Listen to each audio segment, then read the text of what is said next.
A lo largo de la vida, nuestras células están expuestas a diversos agentes que pueden causar daño significativo, especialmente al DNA, una molécula crucial para la viabilidad y funcionalidad celular.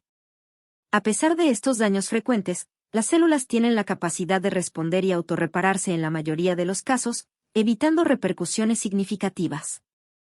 El DNA puede sufrir daños por factores como el metabolismo, la radiación y sustancias tóxicas, pero menos del 0.02% de estos daños se acumulan de manera permanente, ya que la mayoría se repara eficientemente.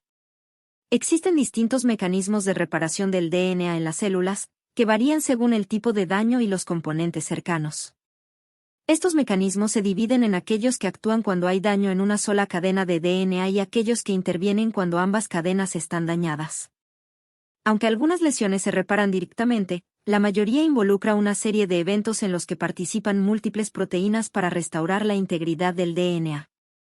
Las vías más importantes para reparar los daños en una sola cadena del DNA son la reparación por escisión de bases, la reparación por escisión de nucleótidos y la reparación por mal apareamiento de las bases, mientras que la reparación por unión de extremos no homólogos y la reparación por recombinación homóloga son más comunes para los daños en ambas cadenas.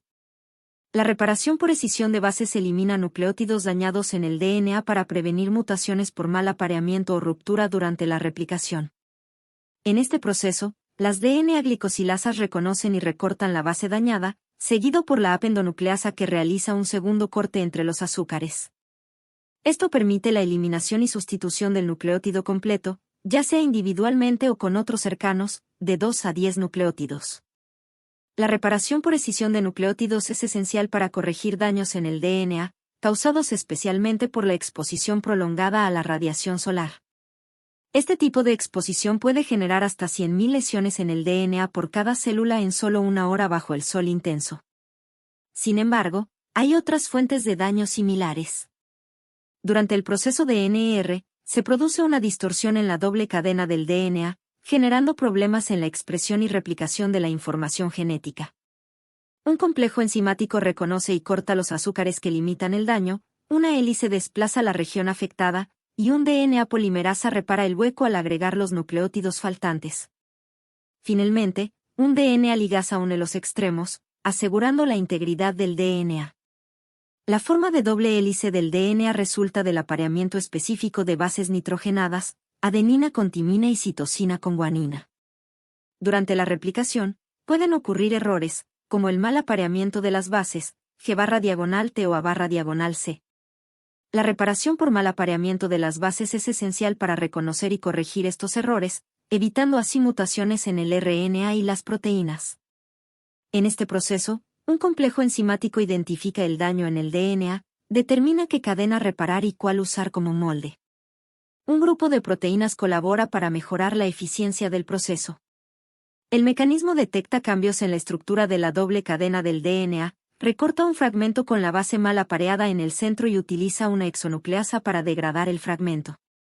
Luego, se sintetiza correctamente y finalmente, una ligasa sella los extremos. La reparación por unión de extremos no homólogos es el mecanismo más simple para reparar este tipo de daños. Consiste en colocar los extremos de las cadenas juntas y pegarlas. Aunque se considera una reparación rápida pero sucia, no garantiza la restauración exacta de la secuencia ni la proximidad original de los extremos antes del daño. A pesar de esto, es vital para la célula debido a su rapidez, y puede activarse en cualquier fase del ciclo celular. La reparación por recombinación homóloga, en este proceso, un complejo enzimático recorta los extremos de una cadena de DNA, haciendo que la otra cadena sea más larga. Luego, la recombinasa se une a esta cadena alargada y utiliza el DNA del cromosoma hermano como molde para complementar su secuencia y reparar el daño. Aunque este mecanismo es más limpio y preciso, la célula lo emplea solo durante un breve periodo después de la replicación del DNA, cuando los cromosomas están aún alineados y cercanos entre sí. Los mecanismos encargados de la reparación del DNA participan en una variedad de procesos diarios.